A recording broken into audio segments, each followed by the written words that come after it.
Hello, welcome to the programme. The United Nations is demanding the release of 21 of its peacekeepers, seized by a group who say they're rebel fighters from the Yarmouk Brigade. They were taken hostage near the Golan Heights in Syria. On the diplomatic front, Arab foreign ministers have formally offered Syria's opposition their country seat at the Arab League.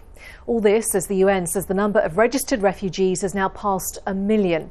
An estimated 2 million others are displaced inside Syria itself. We'll have more on each of those developments in a moment. But first, let's go to James Bays at the UN for more on the hostage situation. And James, what is the latest that the UN is saying about this situation?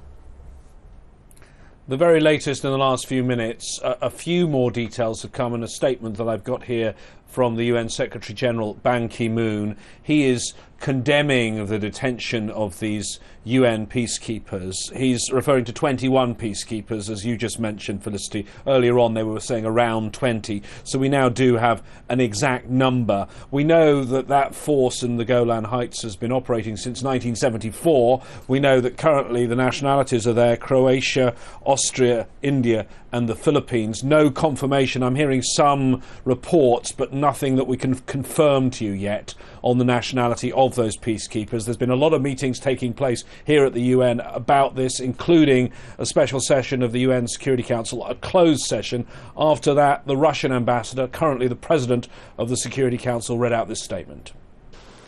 The members of the Security Council demanded the unconditional and immediate release of all the detained UN peacekeepers and called upon all parties to cooperate with UNDOF in good faith to enable it to operate freely and to ensure full security of its personnel. The members of the Security Council reaffirmed their unconditional support for UNDOF.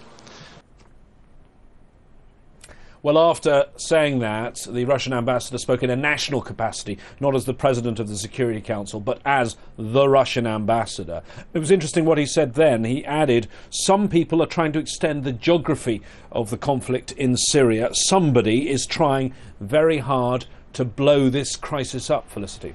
Yeah, a very difficult situation, isn't it, for the UN, because nobody really knows a great deal about this Yarmouk Brigade, which says it is representing effectively rebel fighters in Syria, but we don't know the full truth, do we yet?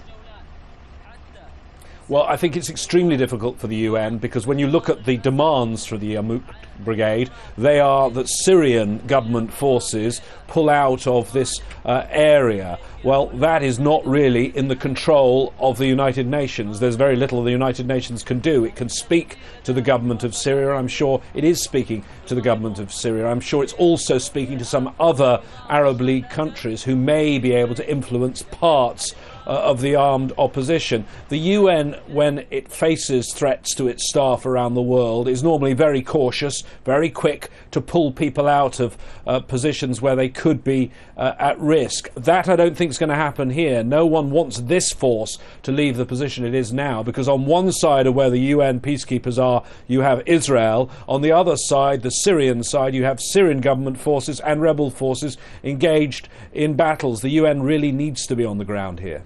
James Bays at the UN. He will keep an eye on the latest developments for us. For a moment, James, thank you.